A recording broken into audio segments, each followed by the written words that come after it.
మన ఇల్లు, మన పిల్లలు లాగా మన ఫోను, మన పాస్వర్డు అని షేర్ చేసుకోగలుగుతున్నారా? ఎంతవరకు షేర్ చేసుకోగలుగుతున్నారు?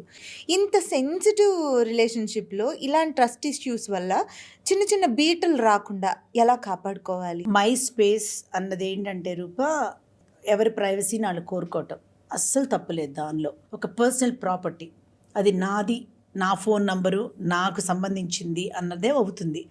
దానిలోకి ఒక్కొక్కసారి హస్బెండ్కి కూడా ఆ పాస్కోడ్ ఇవ్వటానికి నాకు ఇష్టం లేకపోవచ్చు, లేకపోతే హస్బెండ్కి వైఫ్కి ఇవ్వటానికి ఇష్టం ఉండకపోవచ్చు.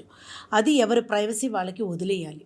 కంప్లీట్‌గానా? వదలాలి రూపా, తప్పులేదు. ఎందుకంటే ఒక రిలేషన్షిప్లో ఫోన్ పాస్వర్డ్ ఒక్కటే కాదు రూపా. తప్పులు చేయాలనుకున్న వాళ్ళు ఏ పక్క నుంచి అయినా చేస్తారు. గుడ్ ఫ్రెండ్గా అయినప్పుడు నేను కాజీగా కొన్ని మాట్లాడతాను, కొన్ని జోక్స్ వేయచ్చు, కొన్ని ట్యాంట్రమ్స్ వదలొచ్చు.